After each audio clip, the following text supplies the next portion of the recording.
आज का टॉपिक है Tata iron and steel company Jamshedpur. इसके बारे में हम लोग आज डिस्कस करेंगे, नहीं कि बेसिकली टाटा कंपनी के बारे में हम लोग आज डिस्कस करने वाले हैं, जो कि जमशेदपुर के बारे में, ठीक है, जो कि जमशेदपुर में ही शुरुआत हुआ था, तो वहीं के बारे में हम लोग डिस्कस करेंगे। चलिए शुरू करते हैं। लिखा हुआ है, before 1947 there was only one iron and steel plant in the country, that was Tata iron and steel company limited, short में हम लोग इसको टिस्को कहते हैं, ठीक है। यानी कि 1947 के पहले तक हमारे भारत में मात्र एक ही आयरन और स्टील प्लांट था, वो था हमारा टिस्को, ठीक है। इसके अलावा कोई भी नहीं था। तो इसका मतलब यहाँ पे ये हो गया कि 1947 के पहले तक पूरी तरीके से एक छत्र राज यदि किसी का था आयरन और स्टील के मामले में, तो वो हमारा टिस्को का था, ठीक है। लेकिन इसके बाद जो है ना, जैसे जैसे हमारा देश आज़ाद हुआ उसके बाद बहुत सारे खुल गए, छोटे मोटे बहुत सारे खुल गए।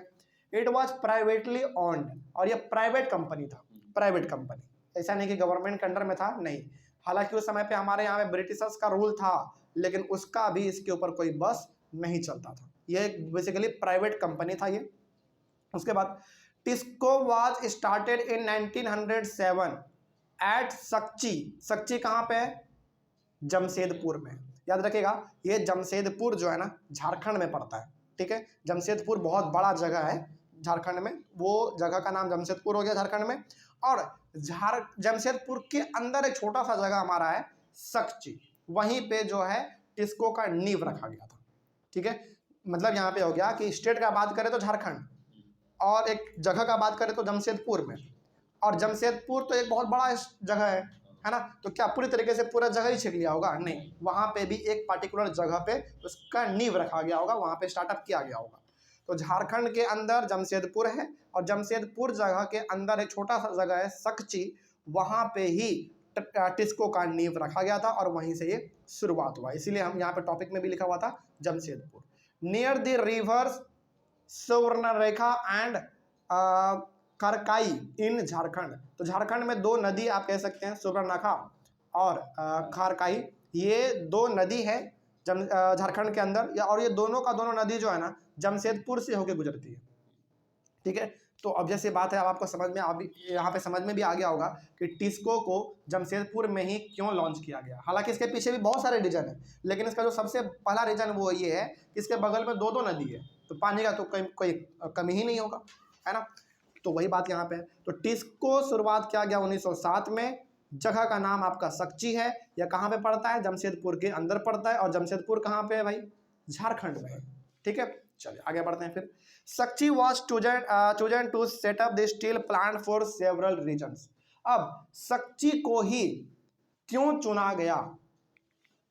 सक्ची को ही क्यों चुना गया टाटा आयरन और स्टील कंपनी के सेटअप के लिए? इसके पीछे बहुत सारे रीजन है, रीजन एक एक करके डिस्कस करते हैं। देखिए, this place was only 32 kilometre away from Kalimati station on the Bengal Nagpur railway line. यानी कि बंगाल नागपुर एक रेलवे लाइन है, उधर ही से क्रॉस करता है, बंगाल होते हुए नागपुर की ओर ये जाती है। और इस रेलवे लाइन से मात्र जो है ना ये सक्ची जगह जो है 32 किलोमीटर ही दूर है, बस। मतलब कि ट्रांसपोर्ट का कोई दिक्कत होने वाली नहीं है, ठीक है। लेकिन आज आप जाके देखेंगे ना, जमशेदपुर में आप जाके देखेंगे तो जमशेदपुर में जो टाटा आयरन और स्टील कंपनी है उसके अंदर ही एक अलग एकदम सेपरेट प्राइवेट रेलवे लाइन का लाइन ही बिछा दिया गया है। मतलब कि इसके ऊपर जो है ना पूरी तरीके से जो रेल चलता है वो माल गाड़ी वाला रेल चलता है। आप देखते हैं जिसमें सामान वामान लोड होता है, उसका अपना एकदम टाटा कंपनी का अपना एकदम चलाता है वो, उस पर कोई भी दूसरा पैसेंजर गाड़ी ट्रैवल नहीं कर सकता। वो जमशेदपुर में है, आप कभी जाएंगे तो आपको देखने को मिल जाएगा, रेलवे स्टेशन से ही आपको देखने को मिल जाएगा, ठीक है। हम वहाँ पे गए थे इसीलिए हमको ये मालूम है, हम रांची में तो गए हुए थे इसलिए मालूम था। उसके बाद फिर तो ये 32 किलोमीटर है मात्र, तो ट्रांसपोर्ट में कोई समस्या आने वाली नहीं है। और आज तो इसका ट्रांसपोर्ट फैसिलिटी इतना फास्ट हो गया है, इतना फास्ट हो गया है कि इसका जब ट्रेन गुजरता है ना टाटा कंपनी का, तो पूरा ट्रेन खाली हो जाता है। इसके लिए रास्ता क्लियर रखो, क्योंकि भाई कहीं ना कहीं इंडिया को ग्रोथ करने में टाटा कंपनी का बहुत बड़ा हाथ है। और भाई जब इसका हाथ है और इसी को आप रोक दोगे तो फिर सामान नहीं टाइम पे पहुंचेगा, तो भारत का इकोनॉमी ऐसे चला जाएगा डाउन, है ना। फिर आगे बढ़ते हैं। It was close to the iron ore, coal and manganese deposits. Jamshedpur के आसपास वाले इलाके में आयरन ओर का कोई कमी नहीं है, कोयले का कोई कमी नहीं है और मैग्नीज का भी कोई कमी है ही नहीं। तो जब इन सारी चीज़ों का कमी नहीं है तो फिर एक तरीके से हम कह सकते हैं कि ये कंपनी बिल्कुल सही जगह पे है, ठीक है, इनको सब चीज़ तुरंत मिल जाएगा। उसके बाद it was close to Kolkata which provide a large market.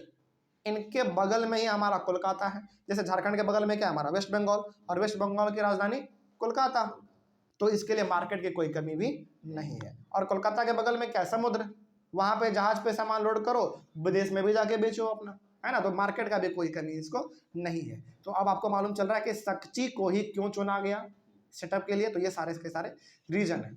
उसके बाद TISCO gets coal from Jharia coal fields and iron ore, limestone, dolomite and manganese from Odisha and Chhattisgarh. तो इसको जो कोल है यानी कि कोयला जो है वो झारिया कोल फील्ड से मिल जाता है, यानी कि कारखाना से मिल जाता है इसको, झारिया के कारखाने से। और इसको जो आयरन ओर चाहिए, लाइमस्टोन चाहिए, डोलोमाइट चाहिए, मैग्नीज चाहिए, ये सारे के सारे मिनरल्स के नाम है, ठीक है। इनको ये सारी चीज़ें कहाँ से मिल जाती हैं, ओडिशा और छत्तीसगढ़ से मिल जाती है। और आप ध्यान से देखेंगे तो बिल्कुल हमारा झारखंड के नीचे ही पड़ता है ओडिशा और छत्तीसगढ़, तो कोई भी इसमें कमी नहीं है और बल्कि ये सही जगह पे है, ठीक है। आगे बढ़ते हैं फिर। The Subarnarekha and Kharkai rivers ensured efficient water supply, और पानी का तो कोई कमी ही नहीं है क्योंकि दो नदी इसके पास है, ठीक है। उसके बाद government provided adequate capital for its later development. और सबसे बड़ा बात यहाँ पे है ना कि चाहे झारखंड सरकार हो चाहे सेंट्रल गवर्नमेंट हो, दोनों का दोनों इस कंपनी को सपोर्ट भी करता है, क्योंकि भाई इसी पे हमारा भारत टिका हुआ है और आप इसी को सपोर्ट नहीं करोगे तो फिर कैसे काम चलेगा। तो जब भी पैसा का जरूरत पड़ता है, लोन का जरूरत पड़ता है, तो गवर्नमेंट इसका फुल्ली सपोर्ट करता है, ठीक है। आगे, in Jamshedpur several other industrial plants were set up after TISCO. Jamshedpur का यदि हम लोग बात करें तो टिस्को के आने के बाद जमशेदपुर में खास करके टिस्को के अलावा भी बहुत सारे छोटे बड़े इंडस्ट्रियल प्लांट हमारे लगाए गए, लेकिन टिस्को के बाद they provide chemicals, locomotive parts, agricultural equipment, machinery, cable and wire, इन सारे चीज़ों को भी वहाँ पे बनाया जाता है। मतलब कि टिस्को का काम तो केवल आयरन और स्टील बनाने का काम है, लेकिन इसके अलावा जो टिस्को के अलावा बगल बगल में इंडस्ट्री हैं वो इन सारे चीज़ों का काम करते हैं। जैसे केमिकल बनाने का इंडस्ट्री भी वहाँ पे है, लोकोमोटिव पार्ट का मतलब हो गया जो गाड़ी वाड़ी का पार्ट होता है वो बनाने का भी वहीं पे है, एग्रीकल्चरल इक्विपमेंट मतलब कोई बोरिंग बनाना हो, पाइप बनाना हो, जो भी है मतलब वहीं पे बनाया जाता है। फिर से मशीन हो गया हमारा, केबल हो गया, वायर हो गया, इन सारे चीज़ों का इंडस्ट्री भी टिस्को के बगल बगल में सेटअप किया गया है। क्योंकि एक तरीके से आप कह सकते हैं ना कि जमशेदपुर आज है ना पूरा एक इंडस्ट्रियल रीजन है ना, एक इंडस्ट्रियल रीजन बन चुका है। उसके बाद development of the iron and steel industry open the doors to rapid industrial development in India. देखिए इधर कितना खूबसूरत सा सेंटेंस लिखा हुआ है, the development of the iron and steel industry open the doors लिखा हुआ है to rapid industrial development in India, यानी कि भारत में आयरन और स्टील इंडस्ट्री के बढ़ने से बहुत सारे ऐसे इंडस्ट्री हैं जिनके दरवाजे अपने आप खुल गए। बात समझ में आ रही है। और भारत का जो इंडस्ट्रियल डेवलपमेंट है यानी कि भारत का जो तरक्की है उसका दरवाजा भी अपने आप खुल गया। अब भाई देखो टाटा इतना बड़ा कंपनी है, जिसको इतना बड़ा कंपनी है कि ये पूरे भारत के जरूरत को पूरा कर रहा है, प्लस ये अपना सामान बाहर भी भेज रहा है, तो फायदा किसको होगा, भारत को ही होगा, ठीक है, क्योंकि कहीं ना कहीं घूम के पैसा तो भारत में ही आना है, तो भारत को फायदा होगा। Almost all sectors of the Indian industry depend heavily on the iron and steel industry for their basic infrastructure. लगभग भारत के जितने भी छोटे मोटे इंडस्ट्री हैं वो कहीं ना कहीं आयरन और स्टील इंडस्ट्री पे ही डिपेंड है।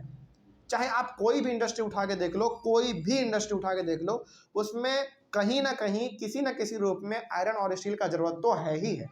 जैसे मान लीजिए कि यदि आपको एक छोटा सा कंपनी खोलना हो, इंडस्ट्री खोलना हो जहाँ पे आप बिस्किट बनाएंगे, तो भाई वहाँ पे जो आप जो छत बनाएंगे उसके लिए तो चाहिए ही चाहिए आयरन और स्टील, है ना, कहीं ना कहीं तो चाहिए ही चाहिए।